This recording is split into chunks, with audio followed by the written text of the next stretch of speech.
I think one of the greatest mistakes we do as couples is trying to transform our spouses to be like us. Because Pastor Monene can never be like me, I can never be like him, but there is a way we can meet in our thinking, in our emotions. So that being allowing him to be is very, very important. As we have said, please, it is important for you to allow your spouse to access your phone. This issue of saying don't touch your husband's phone, that one is it may look fashionable, but it is not profitable. Because why would I not look? Why would Pastor More not check my phone and vice versa? He can go in and do anything. He can even get M-Pesa if he wants, and vice versa. So these issues of putting passwords, your phone is a no-go zone, is already you are cheating. Just by the fact that you have put passwords, you're already cheating because it is psychologically affecting your partner. Ask them, are you comfortable? Can you ask your spouse, are you comfortable with all these passwords I have put on my laptop, my phones? They'll tell you no. And if only that you have never discussed that, nobody would feel comfortable. Because if I can give you my body, for sex, why would you feel that I should not access your PIN, your what, all these things on your phone? Because what is that I'm doing that I don't want Pastor Monene to see? So the minute you become open, just as Salano has said with Betty, the minute you become open with each other on everything, the more you live a very a stress-free life.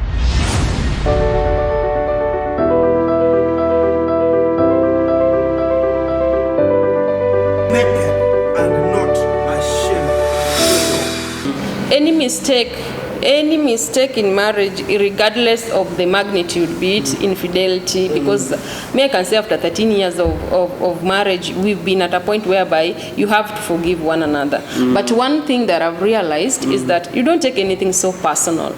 Sometimes, it's because we take it so personal. It's about me, amenifanyia hivi, I have to deal with it like this. But sometimes some things you begin to look at the bigger picture. Maybe that person, there is the source of that thing.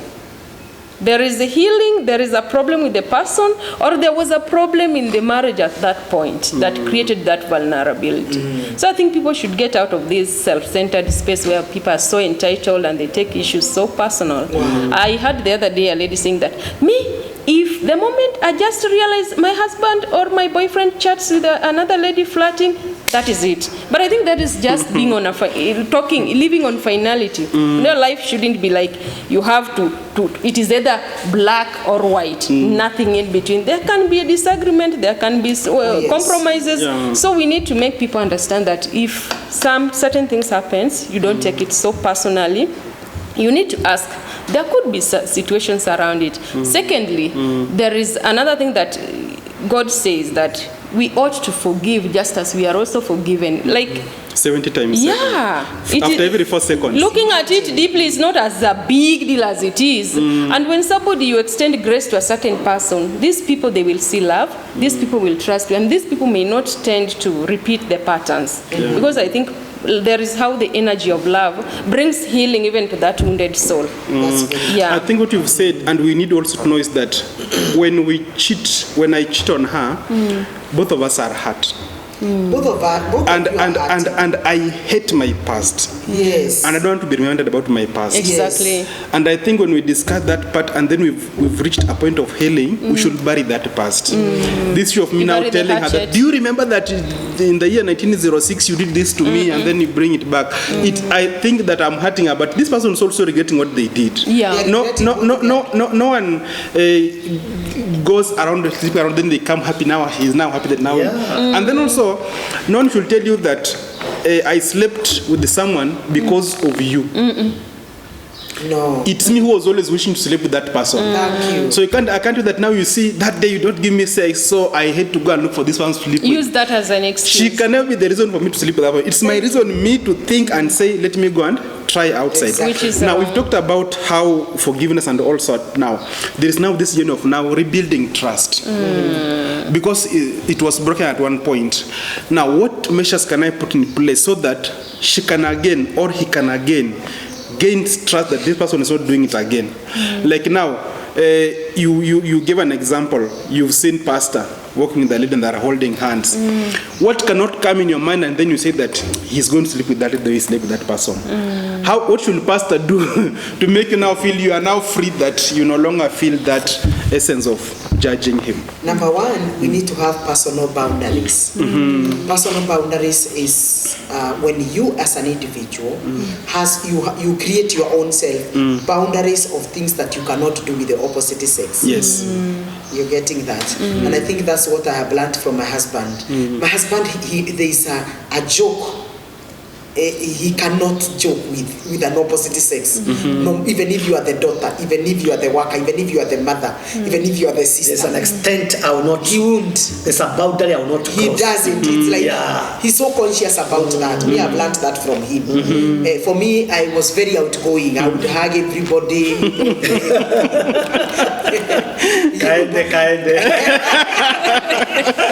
Because for me, in my mind, I would trust myself that there are things I can't do.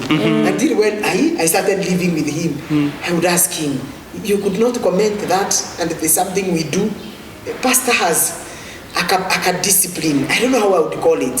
He has a boundary. That's the way I would put it so that someone can understand. He has a boundary. Even when he's with opposite sex, no matter what jokes you bring, even when he is an expert in that, you behave like he does not know. So that you guys can contribute. There is a language he will not entertain. He will even not hug. He will even put the hand like, you know, when someone puts the hand, you can't hug. You can't hug. So I observed him from across a range, especially now relating with opposite sex. And I think that's where now I bought from that. Because he would tell me, don't trust yourself so much. It is good to have boundaries because you may trust yourself and find yourself into a problem in the name you trusted yourself. And many people have gotten into sexual sin because of trusting themselves. You know, it's just like ladies who say, me, I'll go and sleep in that man's house. And I will not do anything. I will not do anything. Even on the same bed, even on the same bed, you will not do it. But you find at the end of the day, this man may overpower you. You get that? Or he may drag you. And you find yourself, you know, being weak. So I think that's something that I used to ask him, why are you so contained when you're talking to opposite sex? And for me, the opposite sex, hi, hey, how are you? Fine, you know? And then he told me, no, I don't trust myself. That's why I have put boundaries. I think that's something that we need to teach every person.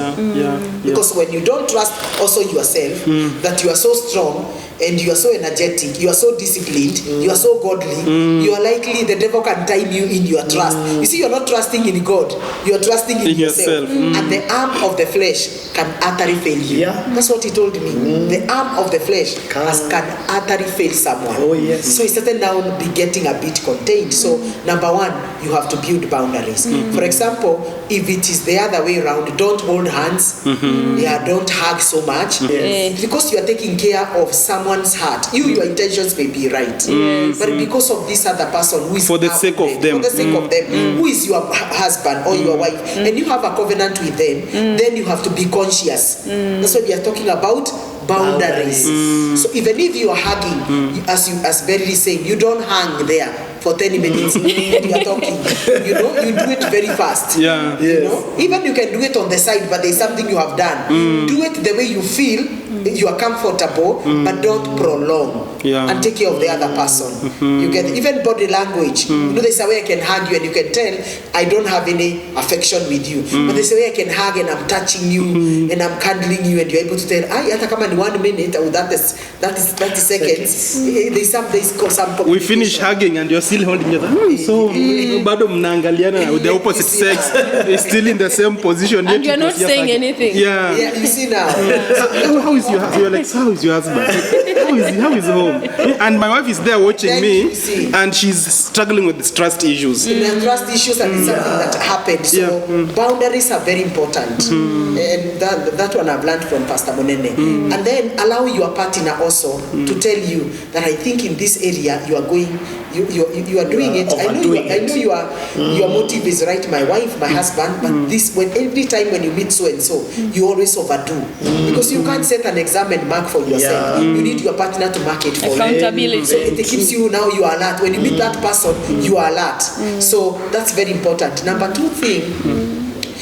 it is to make sure that you communicate. Learn to communicate as many times as possible. That no, I am with so and so, and I'm with so and so. We are talking about this. You can even say hi to them. It reassures the person, and that person that you committed adultery with, you should never be seen again. Or even Unless it is a coincidence. talking on phone. Unless it's a coincidence.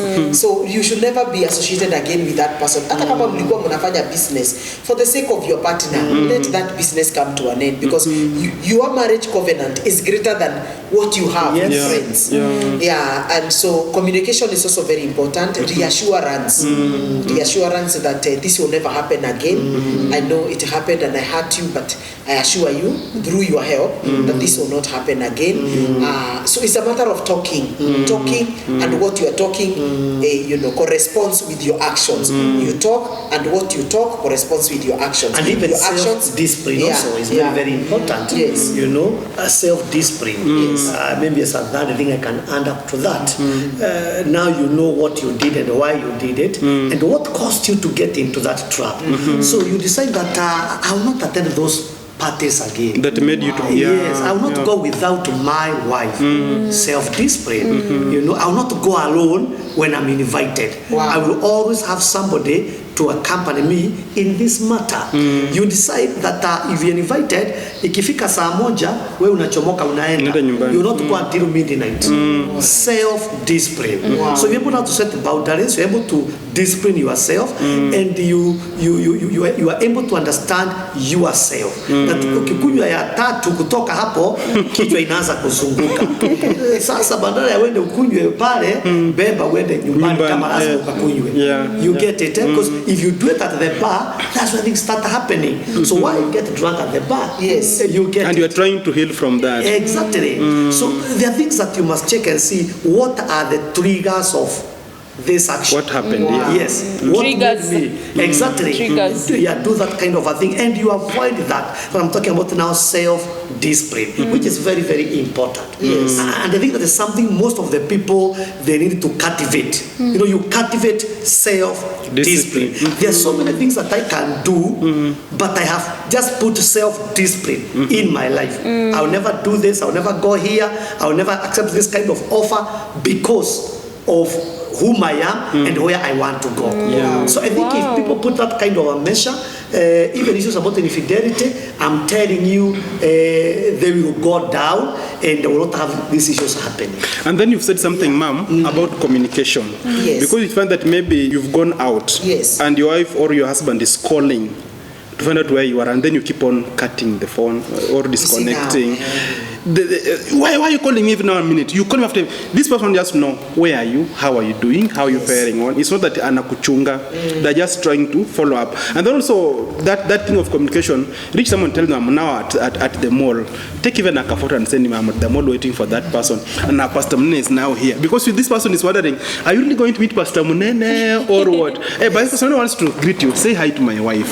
My Pastor Munene won't know that why I'm telling her to him say hi, but maybe for us we know what we are going through. And then just I can add before you continue, being open. If I had 1,000 passwords on my phone, I remove them. Yeah, because maybe there's a pattern, there is a fingerprint, there is a toe print on my phone whereby messages are locked, WhatsApp is locked, Facebook is locked, my messenger cannot be accessed, all calls cannot be.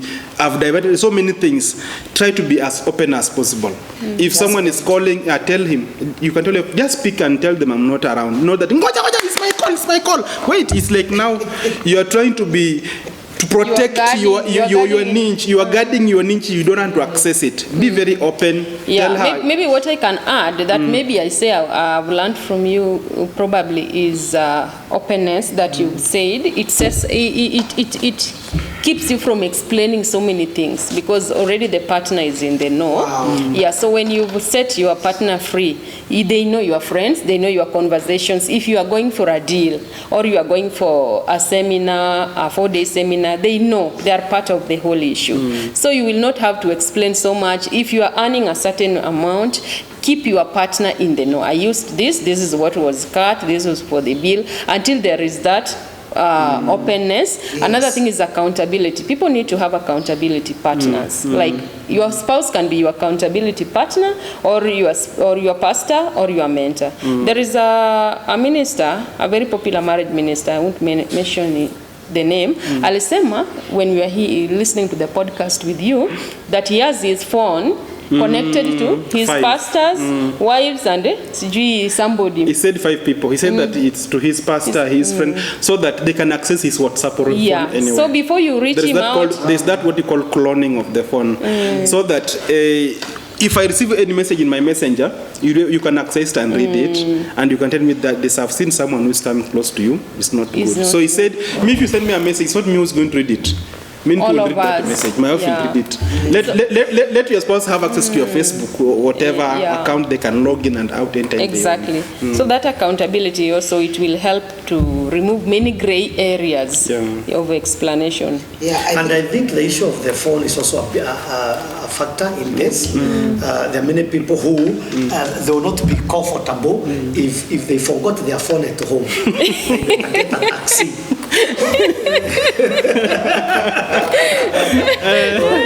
They hire a taxi to go and pick that phone because they know what happens around that phone. They're not comfortable, and the wife is with the other party, I mean with the wife or with the husband. That tells you that there's a lot that is happening with that gadget. And I think if you say there's somebody who's been following you up there and they are in for cheating, I think why can't you also allow your wife or your husband to answer some of those texts, those calls? If there's nothing real, you are hiding. Unless you are interested in the yes, she's following me up, and I feel that I think I talk to her and say hi, how are you? Oh, this is the wife of Salano. You want to talk to my husband? Yes. Oh, he is here. You can talk to him. He's a story atakata. He'll stop calling. Exactly. Yes. I think you are guarding yourself. I think just to add a personal testimony, so like me, my WhatsApp is always on my laptop also. And I'm always leaving my laptop in the house most of the time. So sometimes when I leave the house where there's no Wi-Fi, my phone is always off net. So messages will be coming because my laptop is in the house and it's on. She'll always be there is that, replying and I them. feel good about I think also, as we said, bring upward affected me so much, because as if you could come home past 5, you'd be beaten so hard. And that guilt, I still always have it until now. When I see darkness, I feel so bad. Hey, or she'll not have an issue, but I'm coming. I'm getting home late already. There's something that is holding me up, and it disturbs me. I'll not have peace in that place until I find myself home. So it really affected me. Paka saizi nikifika mahali it's already 5 na sijatoka, it inaanza to hey. I know she'll not beat me, but I just feel that you should be home on time. I should it's be a home. good culture, and so I think most of the adulthood behaviors are things we picked from our upbringing, the first 10 years. And the only thing we can do now, darling, maybe probably under mom and dad, is people to unlearn and relearn. Those that are not serving us, we do away with them. Those that are serving, we continue. Like this one of coming home early, you see, is now proactive. It's helping. It's very but kuna mtu anasema mimi nililelewa hivi. Tunakulanga midnight. Nalala kidogo naamka midnight nakula ugali. You know, that is not helping. Or I used to see my dad do this and that, and it is a toxic trait. So your final words, ma'am? No, I just wanted to say that one can heal from any infidelity. The only thing you need a lot of support, emotional support, psychological support, because there is always a vacuum. And we said nature does not allow vacuum. So there is a vacuum emotionally between a husband and a wife. That's why there is all this infidelity coming in. And so you need to identify the root cause of all these things. Because when you deal with the root cause, then it's very easy to avoid this thing from reoccurring. And then another thing also, learn to speak out. Give feedback to one another. If there's something that you're not comfortable, create that environment as a husband and a wife. that you can freely tell your partner what you feel you're not comfortable with, and allow them to be, to be who they feel without you feeling they should be like you. I think one of the greatest mistakes we do as couples is trying to transform our spouses to be like us. Because Pastor Monene can never be like me, I can never be like him, but there is a way we can meet in our thinking, in our emotions. So that being allowing him to be is very, very important. As we have said, please, it is important for you to allow your spouse to access your phone. This issue of saying don't touch your husband's phone, that one is it may look fashionable, but it is not profitable. Because why would I not look? Why would Pastor More not check my phone and vice versa? He can go in and do anything. He can even get M-Pesa if he wants, and vice versa. So these issues of putting passwords, your phone is a no-go zone, is already you are cheating. Just by the fact that you have put passwords, you're already cheating, because it is psychologically affecting your partner. Ask them, are you comfortable? Can you ask your spouse, are you comfortable with all these passwords I have put on my laptop, my phones? They'll tell you no. And if only that you have never discussed that, nobody would feel comfortable. Because if I can give you my body, for sex, why would you feel that I should not access your PIN, your what, all these things on your phone? Because what is that I'm doing that I don't want Pastor Monene to see? So the minute you become open, just as Salano has said with Betty, the minute you become open with each other on everything, the more you live a very a stress-free life. You don't feel like there are things that are hidden. Even if your husband has a child outside there with a baby mama, you should be aware about that. There's nothing, you need to have all this information so that if something happens, you know what to do with that information. So what are we saying? Yes, you can heal, but you need people to walk the journey with you and avoid going back to your past, because infidelity leaves very negative memories. But with the time you are able to heal, and then you heal through forgiving one another and not condemning each other and reminding each other of their past. I want to say this: God does not consult your past to determine your present and your future. Who are you to keep consulting the past of your spouse because of what they did, if God does not do so? So can we copy God? Let's follow the godly pattern of moving on, though you may remember, but move on and forgive this person and give them another chance to become the best husband and the best wife they can ever be. Wow, thank you so much. The most important person to forgive in your life is your spouse, your wife, your husband. And I know we forgive people on a daily basis. It could be your driver, your cashier, your secretary. And if you can forgive other people who do a lot of things, like if you're a driver, you're the road. People will always do nasty things on the road. Yes. You can't be stopping your car now, you want to beat everybody because of what they have done on the road. You are a fool, So if you are forgiving other people on a daily basis, why not forgive the person who matters most? And that is your wife. In this world, one of the things you cannot live without, it is forgiveness. And in case you happen to jump out of that marriage, then the Bible is very clear: don't marry, don't get married until when the other person is dead. Are you ready for that dry spell? I don't think so. So forgive your husband, forgive your wife. That is the best thing you can do. Then think about the consequence of what will happen to your children. The cost and all that. I mean, the stories will begin now explaining what happened. I mean, we are what we are because other people also gave us room. Wow. They accommodated us. So why not forgive your husband and your wife, and you learn to move on? Sure. It is the greatest thing that you can do while you are alive. Forgiveness is better said than done, but it is doable. You can do it, because we are not going to determine the destiny of our families, determine the destiny of our children just by one-time mistake our spouses made. You are going to forgive them because also you are forgiven. If you are a believer like me, you are forgiven by God. Christ has forgiven you so many things before, and even those that you will still do. So you are going to forgive your partner. And those that always say that, I forgave him, but I cannot sleep with them.